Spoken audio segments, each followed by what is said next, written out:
नमस्कार दोस्तों, मैं सुनील कुमार आपका फिर से स्वागत करता हूं आपके अपने चैनल क्या ऐसा होता है में।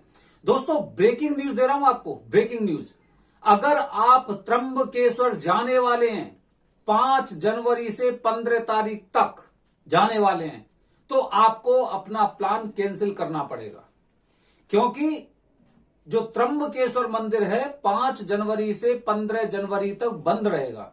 कुछ उसमें कार्य चल रहा है, निर्माण कार्य चल रहा है, जिसकी वजह से ये मंदिर बंद रहेगा। अब देखिए, अब आपको बताता हूं, समझने का प्रयास कीजिए।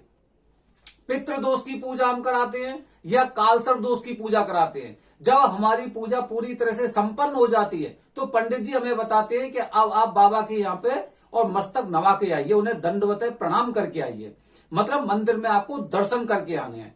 ठीक है। अब जब आपने पूजा करवाई और पूजा करवाने के बाद आप मंदिर तो जा नहीं पाएंगे।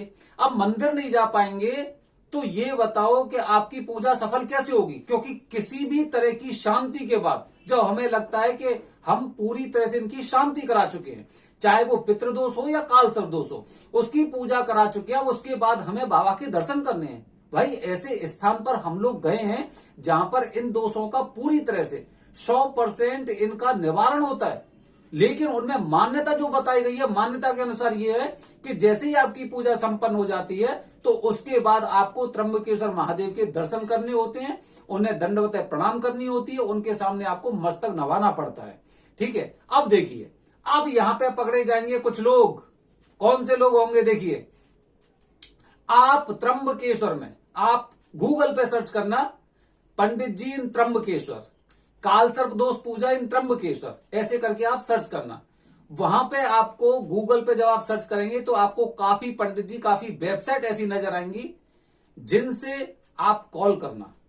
और कॉल करने के बाद दोस्तों आपको पता चलेगा, क्या पता चलेगा पता है? उनसे कहना कि पंडित जी मुझे पूजा करानी है 10 तारीख को, 11 तारीख को, 12 तारीख को, ऐसे कोई भी एक नाम ले लेना आप, जो मैंने आपको डेट बताई है 5 तारीख से 15 तारीख के बीच में। अब देखिए, अब क्या होगा? अब क्या होगा? वो पंडित जी आपको बताएंगे, हाँ ठीक है, इतने तारीख का मुहूर्त है, इतने तारीख को पूजा होगी, 3 दिन की पूजा होगी, रहना खाना होगा, इतना पैसा लगेगा, ये लगेगा, वो लगेगा। लेकिन जो ताम्रपत्रधारी पंडित जी होंगे, जो वरदानी पंडित जी जिन्हें बोलते हैं, वो सबसे पहले आपको यही बात बताएंगे कि अभी आपकी पूजा नहीं हो सकती। क्यों नहीं हो सकती? क्योंकि भाई मंदिर बंद रहेगा। अब मंदिर बंद रहेगा तो आपकी पूजा कैसे होगी? चलो ठीक है, पूजा आपकी मंदिर के अंदर नहीं होती है, ये सब लोग जानते हैं, लेकिन पूजा करने के बाद हमें उनके दर्शन तो करने होते हैं। अब आप इतने दूर से त्र्यंबकेश्वर जा रहे हैं और वहां पे आपको बाबा के दर्शन ही नहीं हो, उनके सामने आपने दंडवत प्रणाम नहीं किया हो, तो फिर आप खुद सोचिए क्या फायदा होगा।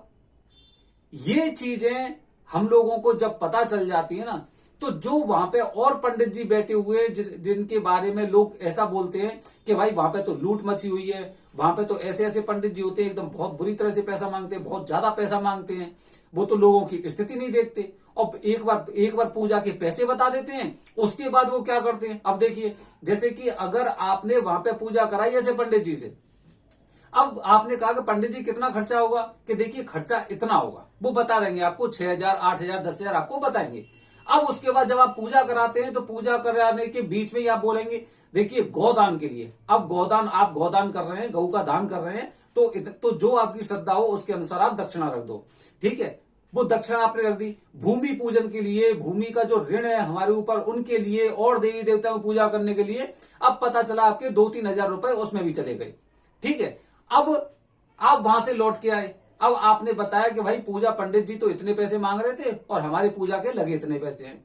ठीक है। तो इस तरह से भी अंतर पता चलता है चीजों में। जो पंडित जी वहां के रहने वाले, जिन्हें वरदानी पंडित जी, मैं वरदानी पंडित जी बोलता हूं, और वहां के जो लोग बाग है वो भी उन्हें वरदानी पंडित जी बोलते हैं। ठीक है। अब वो उनमें खास बात क्या है? उनमें खास बात यह है कि वो पहले से ही आपको बता देंगे कि भाई 5 तारीख से 15 तारीख तक मंदिर बंद रहेगा, पूरा मंदिर परिसर बंद रहने वाला है, तो आप इसके बाद पूजा कराने आइए। समझ रहे आप? तो चीजें निर्भर करती हैं। हम पूजा करा के आते हैं, पूजा के फल हम लोगों को नहीं मिल रहे। क्यों नहीं मिल रहे? क्योंकि हमें यही नहीं पता कि हमारी पूजा किसने की है। क्या वो वहीं के जो वरदानी पंडित जी उन्होंने पूजा की है, या फिर जो नियम हम जो नियमों का पालन करते हैं उन नियमों का हमने ठीक से पालन किया है। दोस्तों पितृदोष की पूजा भी एक ऐसी पूजा होती है कि जिसके बारे में लोगों की जो मान्यता है, लोग जो बताते हैं, और खासकर जब आप त्र्यंबकेश्वर जाएंगे ना, तब आपको पता चलेगा कि एक सती क्षेत्र है बिल्कुल मंदिर के पीछे। और जो वरदानी पंडित जी हैं, जो मान्यता है वहां की, जो वरदानी पंडित जी हैं, उनके अनुसार मान्यता यह है कि उनके घर में से भी कोई स्त्री ऐसी थी जो सती हुई, जो वहां पर सती हुई। और उसी क्षेत्र में ये लोग पूजा कराते हैं, जिसका कि जो लोग पूजा कराते हैं ना, उनको बहुत जल्दी और बहुत अच्छा परिणाम मिलता है। आप खुद सोचिए ना, अगर कोई स्त्री सती होती है तो कितना बड़ा पतिव्रत धर्म निभाया है उन्होंने, और कैसे त्याग दिया, अपने जीवन को त्याग दिया उन्होंने, बिना किसी भी जो सांसारिक बंधन होते हैं उनके रहते हुए सारी चीज त्याग दी। उन्हें ये चिंता नहीं थी कि मेरे बाद मेरे घर में मेरे बच्चे हैं और भी मेरे परिवार के लोग हैं, लेकिन नहीं, जो सबसे बड़ा धर्म उन्होंने निभाया वो निभाया पतिव्रत धर्म का। और जो महिला पतिव्रत धर्म निभाती हैं, तो जहां पर उनका अंतिम संस्कार भी होता ना, वो जगह भी पूरी तरह से एकदम, कहते हैं ना, एकदम इतनी शुद्ध होती है कि जहां से आपको बहुत अच्छे वरदान प्राप्त होते हैं। आपको जो पूजा करवाते हैं ना, उस पूजा के आपको अच्छे रिजल्ट मिलते हैं। तो ये पंडित जी, वरदानी पंडित जी ऐसे ही नहीं है। मैं आज त्र्यंबकेश्वर जाता हूं 2 साल, 10 साल, 15 साल, मुझे पता है भाई, साल 2 साल से मैं वीडियो बना रहा हूं, साल भर से, और इसके बाद इतनी जानकारी मुझे हो गई, पूजा की पद्धति मैंने सीख ली, और वहां पे जाके मैं पुजारी बन गया। समझ रहे हैं? अब वहां पे पुजारी बनने से क्या मुझे वो वरदान प्राप्त होगा? कदापि नहीं होगा, बिल्कुल नहीं होगा। क्योंकि जो त्याग बलिदान वहां के महिलाओं ने दिया है, वो महिलाओं ने वहां पे जिस तरह का वो त्याग दिया है, वो नहीं दिया हम लोगों ने, तो हमें वो वरदान कैसे प्राप्त होगा? आप खुद समझिए। तो दोस्तों यही बात है कि जो लोग बताते हैं कि हमें पूजा के परिणाम नहीं मिले हैं, अब परिणाम आपको कैसे मिल सकते हैं? आपने तो हो सकता है कि वहां पे मोल भाव किया हो, और जो वहां के पंडित जी नहीं है, वो तो क्या है कि अगर आप ये कहेंगे कि भाई मेरी 4000 में पूजा कर दो, 4000 में पूजा कर देंगे, आपको संतुष्टि मिल गई, मैंने पूजा करा ली। लेकिन जब घर पहुंचे और 1 साल तक हमें उसके कुछ भी अच्छे परिणाम ही दिखाई नहीं दे रहे हैं। और बदनाम कौन होते हैं?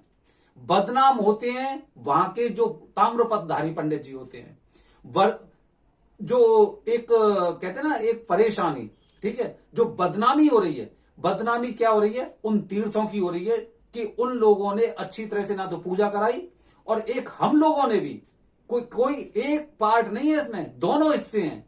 जितनी गलती इधर की है उतनी गलती इधर की भी है। ये चीजें हमें सोचती हैं और सोचने पे मजबूर करती हैं कि हम किसी के बारे में ऐसे बुरे शब्द ना बोलें। तो दोस्तों ये आपके लिए ब्रेकिंग न्यूज है। ब्रेकिंग न्यूज है ये आपके लिए कि 5 तारीख से 15 तारीख तक आप अगर पूजा कराने वाले हैं काल सर्प दोष या पितृदोष की, तो अभी आपको 10 दिन रुकना पड़ेगा। 10 दिन रुकना पड़ेगा आपको, ठीक है। अच्छा, इसके बाद में अगले वीडियो में आपको एक जानकारी और दे रहा हूं, क्योंकि महाशिवरात्रि आने वाली है, और जो पंडित जी ने हमें बताया था, 15 तारीख तक ही वो इतने पैसे लेंगे। अब जनवरी के महीने में कितना पैसा बढ़ता है, कितने पैसे लेंगे वो, उसके बारे में आपको जानकारी दूंगा। क्योंकि आज ही पंडित जी से मेरी बात हुई थी, तो उन्होंने मुझे 2 बातें बताई थी। एक मंदिर निर्माण के बारे में, और दूसरा हो सकता है कि जो संघ के पंडित जी हैं वो वहां पर अपनी दक्षिणा बढ़ाने वाले हैं या बढ़ा सकते हैं, ठीक है। वो सारी जानकारी मैं आपको दूंगा।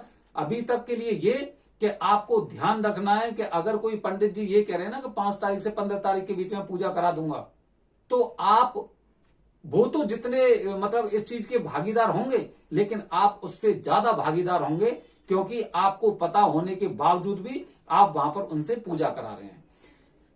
ठीक है दोस्तों, तो चलो अब फिर कुछ एक जानकारी अलग दूंगा मैं त्र्यंबकेश्वर के बारे में ही। धन्यवाद। जय हिंद, जय भारत, हर हर महादेव।